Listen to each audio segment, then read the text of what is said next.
eu sou Lucas Felipe da Silva, membro do Escritório Modelo de Arquitetura e Urbanismo da FRJ, UABRECOA, e sou graduando da Faculdade de Arquitetura e Urbanismo da FRJ. Também sou extensionista no projeto Construção de Habitações Sociais e Alocação dos Moradores da Praia do Mangue, como dito anteriormente pela Rejane Gadelha, que é a nossa coordenadora do projeto. Bom, esse projeto de podcast tem o objetivo de trazer a memória e resgatar a memória da vila residencial e contar um pouquinho através de agentes que são moradores da vila residencial até hoje e também pessoas que trabalharam, pesquisaram na região, como a primeira convidada que nós teremos hoje, já introduzindo os nossos convidados, a Letícia de Luna Freire, que é professora da Faculdade de Educação da UERJ, onde coordena o Núcleo de Pesquisa, Educação e Cidade, pesquisadora do Laboratório de Etnografia Metropolitana, o Método IFIX da FRJ, e autora do livro Próximo de Saber, Longe do Progresso, História de uma Vila Residencial no Campus Universitário da Ilha do Fundão, da editora UF de 2014.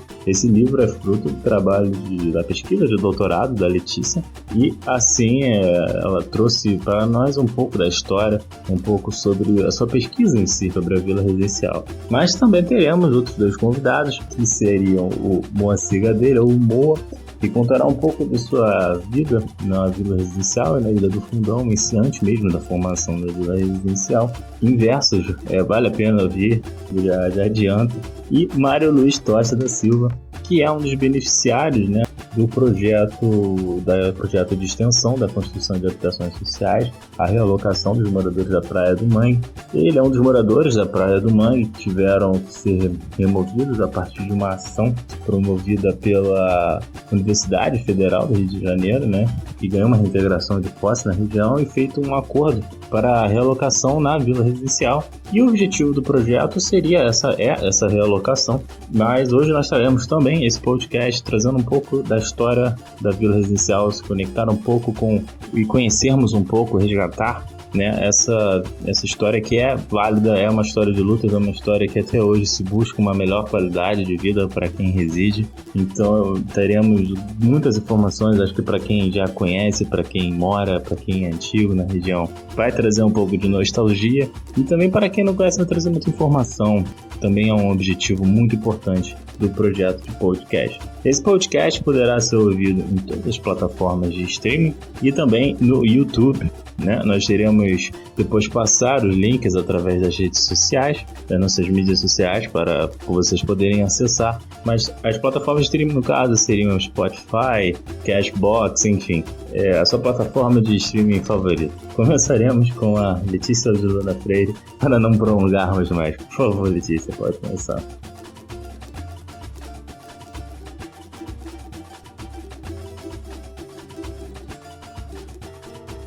Eu sou Letícia de Luna Freire e entre 2006 e 2010 eu realizei uma pesquisa de doutorado em antropologia na Universidade Federal Fluminense, cujo tema de pesquisa era a Vila Residencial da FRJ, lugar com o qual até hoje eu nutro um enorme carinho. Bom, uma parte importante dessa pesquisa foi compreender a história da Vila Residencial. E essa história está intimamente ligada ao projeto de construção da primeira cidade universitária do país, da então Universidade do Brasil, hoje conhecida como Universidade Federal do Rio de Janeiro. Bom, essa história é uma história bastante longa, que tem início ainda nos anos 30, quando se começam a ser elaborados os primeiros projetos de construção desse campus universitário. Vários estudos são realizados para se decidir onde era melhor se construir esse campus. Enfim, vários arquitetos renomados da época são convocados a fazer projetos. Enfim, é um período bastante debatido. Esse é um projeto que alcançou um amplo debate, até que em 1945 se decide, se bate o martelo e se decide construir o campus numa região ali na enseada de Inhaúma, na qual existia um arquipélago que seriam aterrados para a construção do campus. Bom, essas ilhas que compõem esse arquipélago eram a ilha da Sapucaia, cuja uma parte sediava o então Serviço de Limpeza Urbana do então Distrito Federal, né? Lembrando que nessa época o Rio de Janeiro era a capital do país. A Ilha do Bom Jesus, ali próxima, cuja uma parte já era de uso militar e já se tinha aquelas construções históricas existentes até hoje, como a Capelinha do Bom Jesus, e algumas ilhas que eram conhecidas como ilhas rurais na época, né, de uma beleza exuberante, como a Ilha do Baiacu, a Ilha do Catalão, a Ilha das Cabras, Pindaí do França, Pindaí do Ferreira e a própria Ilha do Fundão, que era uma dessas ilhas. Bom, esse processo também de construção do campus, ele durou décadas, né? Dos anos 50 até os anos 70, para ser mais exatamente. E o que é interessante é que essas ilhas elas eram habitadas, né? Em boa parte delas por famílias de pequenos agricultores e, sobretudo, pescadores. E durante o processo de construção do campus, muitas dessas famílias foram indenizadas e removidas, foram para outras regiões da cidade ou do estado, e uma parte delas acabou sendo incorporada como mão de obra na construção do campus universitário. E logo depois, com a inauguração do campus, em 1972, se transformaram também nos seus primeiros funcionários. Né? A demanda de pessoal para trabalhar na universidade era bastante grande. Bom, uma dessas antigas ilhas, já aterradas, que era a Ilha da Sapucaia, tinha uma boa área que não estava sendo utilizada por questões técnicas para a construção de nenhuma instalação da universidade. E aí, em 1969, quando se tem um outro grande projeto arquitetônico da época, que é a construção da Ponte Rio-Niterói, uma parte desse terreno é cedido ao consórcio responsável pela construção da Ponte Rio-Niterói, que é o ESSEX, chamada à época de ESSEX. E esse consórcio acaba construindo ali nessa região, isso com o campus já prestes a ser inaugurado. O campus foi inaugurado em 72, né? E no final dos anos 60 começa a se erguer ali uma mini cidade operária, né? Então se tem a construção de fábricas de peças, de produção do material da construção da ponte, se tem a instalação de cerca de 100 moradias de madeiras para abrigar as famílias dos funcionários, instalações esportivas, instalações de alimentação, refeitórios, enfim. Tudo para que as pessoas pudessem ali se instalar e ficar durante alguns anos para trabalhar na obra. Bom, então, como eu falei, em 72 a universidade ela é oficialmente inaugurada, mesmo com o projeto da cidade universitária ainda incompleto. E em 74 a obra da Ponte Rio-Niterói ela é concluída. E aí esse consórcio deixa de presente, um presente de grego, digamos assim, para a universidade, essas instalações, as moradias, a quadra, enfim, as instalações que ela ergueu ali.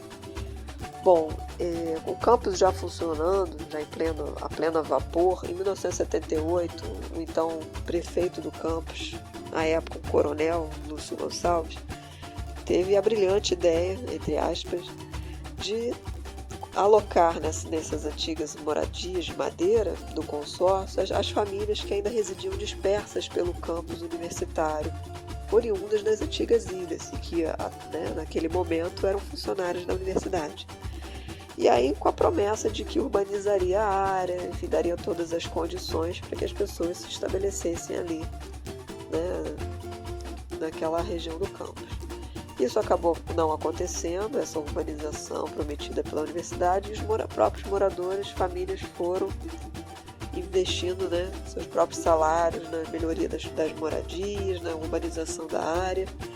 E com o consentimento da universidade, essa localidade foi crescendo e se transformando, depois no que passou a ser chamado de Vila Residencial dos Funcionários, depois de Vila Residencial do FRJ, enfim, até se transformar no que hoje ela virou.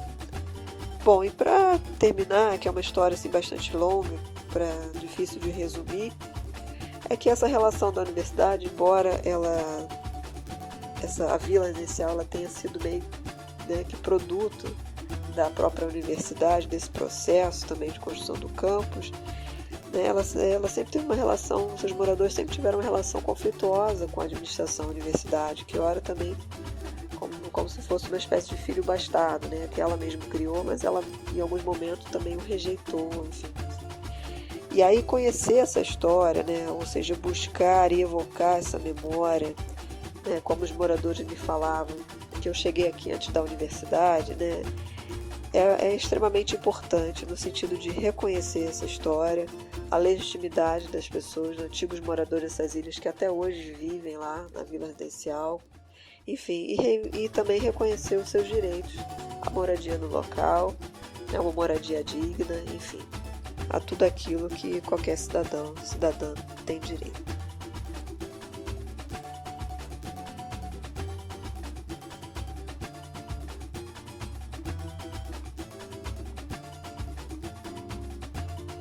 Obrigado, Letícia, pelo seu relato. Eu acho que a partir desse relato nós conseguimos ter um pouco da visão sobre a formação da Vila Residencial e das lutas e complexidades que os moradores sofrem até hoje e batalham até hoje em busca de melhores condições de habitação dentro da Vila Residencial. Agora nós teremos um relato do Moacir Gadelha, ou Moa, sobre o seu caminho dentro da Vila Residencial e a sua história dentro dessa vila tão querida por nós. Sou o Moacir Gadelha, conhecido como Moa, o Papai Noel. Até me chamam de poeta popular, compositor popular ou escritor. Comecei minha participação no cotidiano da vila a partir de 2005, na casa de minha filha Regiane.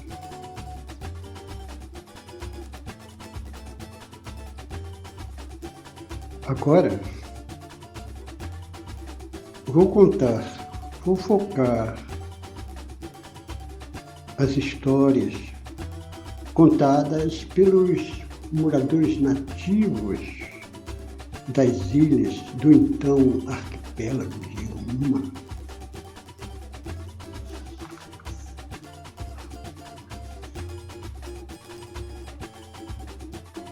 Me empolguei com a riqueza dos detalhes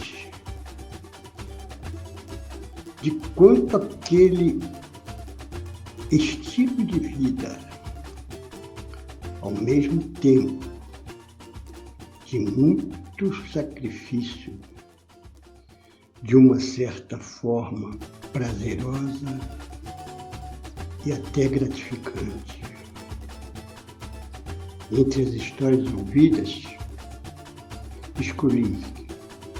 Aqui me contaram apenas na época em que o arquipélago de Yauma era inteiramente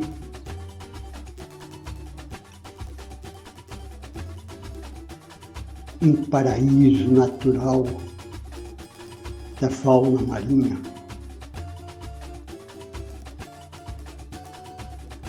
Formado por 9 ilhas.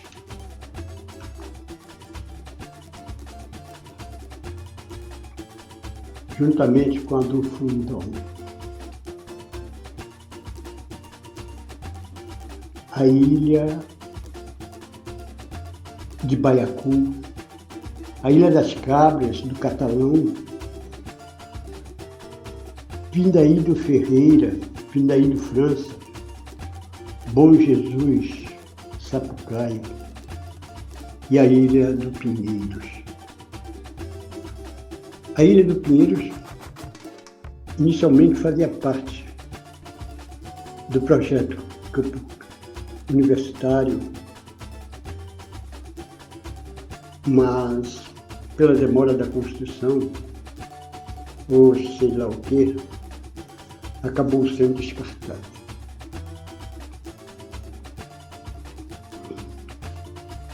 Conta a história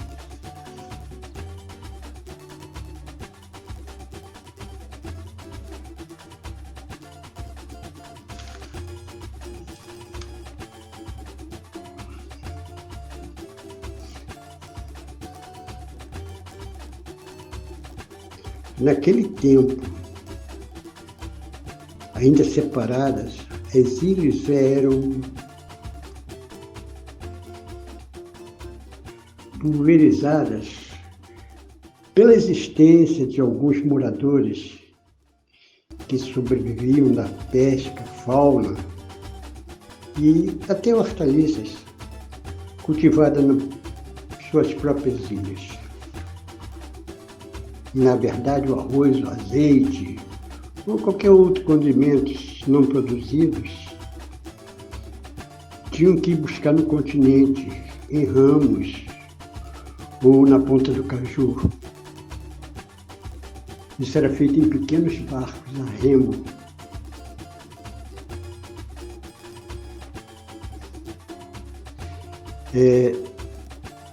Contam que em dias de chuva era preciso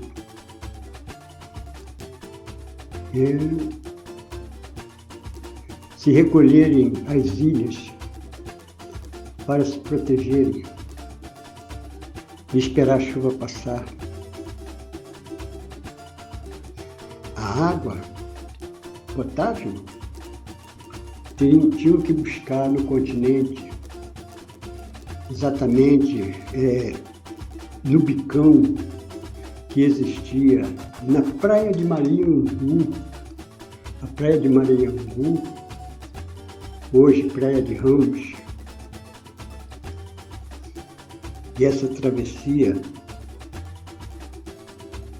era muito interessante, porque enquanto remavam, alguns peixes acompanhavam a canoa como se fossem o líder, como se fosse o líder. Uma condição tão rotineira que nunca pensaram algum dia fosse sumir.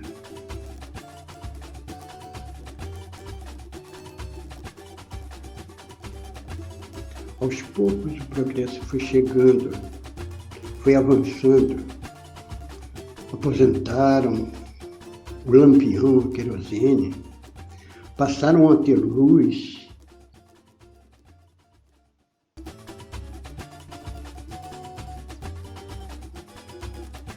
Encostaram as canoas e compraram lambreta ou motocicleta.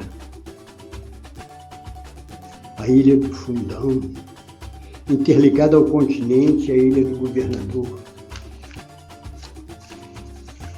Foi uma mudança impactante para o meio ambiente, com aterramento interligando as ilhas. Com a chegada do progresso, terminou a fartura, tiveram que procurar emprego no continente. Alguns até se tornaram funcionários do próprio campo universitário. Mas daquele tempo, daquela fartura, ninguém esquece. Ninguém esqueceu. Para por aqui, que a história é muito longa. Obrigado, Mo, pelas suas palavras, pela forma como foi falado. Eu acho que iluminou um pouco o dia de todos nós e trouxe também um pouco da história e um pouco da visão que cada morador, e é muito especial essa visão, essa visão única, que cada morador passa a partir de como vivencia o seu território, né? Em toda a sua história, em todo o seu trajeto de vida. Agora nós teremos a participação do Mário, nos contando um pouquinho sobre a sua infância na Ilha do Fundão e um pouquinho do que ele lembra de como era, de como se formou essa localização, esse território.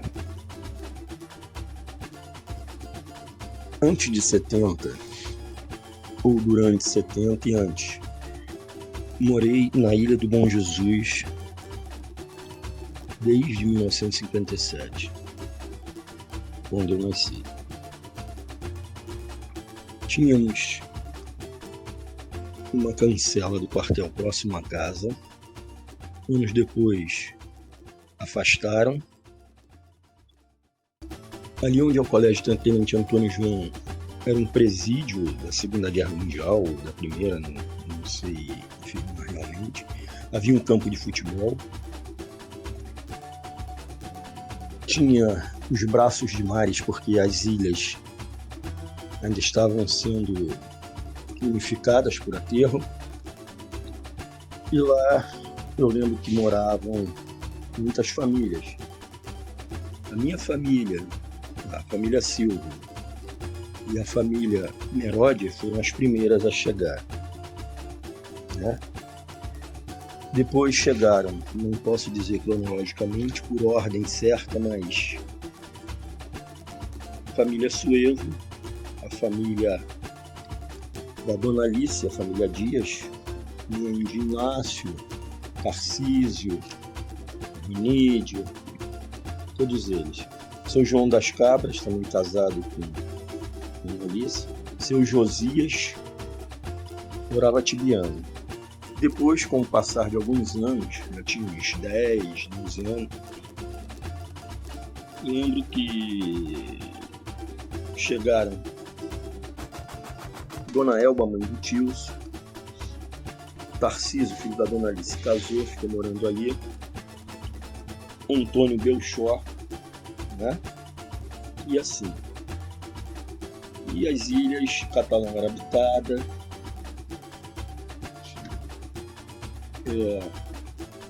a parte ali do Araçá, da prefeitura da universidade também era habitada. Mas o que eu lembro realmente é que ali as casas, todas as casas ali, eram feitas de madeiras. Todas. E a rua só tinha uma rua que era de asfalto, não em contramão, e tinha uma rua de barro por baixo. Também morava uma família de índios, que eu lembro que eu era moleque, quando comecei a estudar no Colégio Tenente Antônio João, já em 65, 68, por aí. Havia uma família de índios que eu lembro que era garoto. O pessoal criava porcos na beira da praia, galinha, estilo roça, né? Havia o ônibus até determinada hora, durante a noite não tinha. A vigilância era feita a cavalo, a vigilância da Universidade Federal, montada. Tinha um jipe, né? Que às vezes rodava pela estrada de barro. Seu Antônio tinha a cantina do Seu Antônio, tinha a cantina do Seu Marques, tinha o Seu Floriano que vendia amendoim, porradinho. Eu lembro de tudo isso na época. Ali onde era o colégio e o presídio era um campo de futebol, né? O pessoal jogava contra as ilhas, uma ilha contra a outra. A Ilha do Bom Jesus jogava contra a portaria, que é a prefeitura, jogava contra aqui o pessoal daqui, que não tinha na época, né? Era ali perto da Pedreira, que eu falo aqui perto da vila. E uma vida normal, né? Sem problema. A maioria era pescador, e outros começaram a trabalhar na construção da ponte de Niterói, meus irmãos, na ponte da Rio Niterói, na Universidade do Brasil, hoje é FRJ, né? Começaram a trabalhar, alguns eram de menor, outros já eram de maior. A maioria, eles foram todos aproveitados para trabalho braçal. Depois foram se desviando, no almoxarife, trabalho de escritório, trabalho de segurança. Eu lembro de tudo isso, que era pequeno. E era muito bom. A Ilha do Bom Jesus era muito habitada, né? Na parte lá para dentro do quartel. Aqui na parte do reator, do IEM, morava a família do seu Antônio Belarmino, Sidney, Luizinho. Isso antes de 70. Olha, era muito bom, muitas recordações boas. Pescávamos, pegávamos marisco. A maioria lembrava das pessoas com aquele canicinho cheio de carapicu, cocoroca, pessoal pescando de tarrafa, camarão, siri. Isso tudo eu lembro. Não havia aquele canal, né? Aquele canal foi construído para a ponte do Rio Niterói, para a construção da ponte Rio Niterói.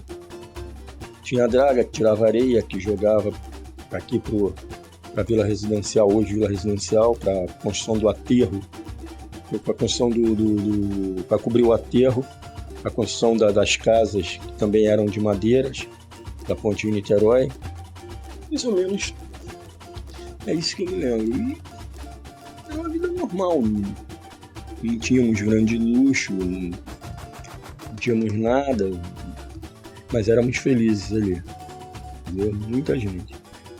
Depois em 76, se não me engano, 75, 70, por aí 74, o pessoal, em 75 ou 76, o pessoal veio morar aqui dentro, na Vila Residencial. Eram as casas todas de madeira. Olha, minha família chegou ali na Ilha do Bom Jesus, aqui no final, em 1920, alguma coisa. 1950, 60, tinha a família do Paulo Fantasma, que morava aqui no CT. A família da Dona Arlinda, mãe de Barrão, de Betinho, veio nessa época, acho que em 60 também, 60, quase 70, por ali. A família do Vladimir, que faleceu também, antiga, o avô dele também chegou aqui bem antes de 70, também é um dos primeiros, 1900 e alguma, não sei precisar, mas lembro o seu Jair, o avô dele, do Vladimir. Olá, eu sou Micaela, bolsista do LIP, Laboratório de Informática para Educação da UFRJ, que atua na Vila Residencial há mais de 10 anos. Estou na elaboração destes podcasts e nós da equipe gostaríamos de agradecer a todos os profissionais que atuaram ao longo do projeto de extensão. A equipe, majoritariamente de graduandos, moradores da vila e da Amavila, que permitiram retomar a memória coletiva do território através das tecnologias da informação e comunicação.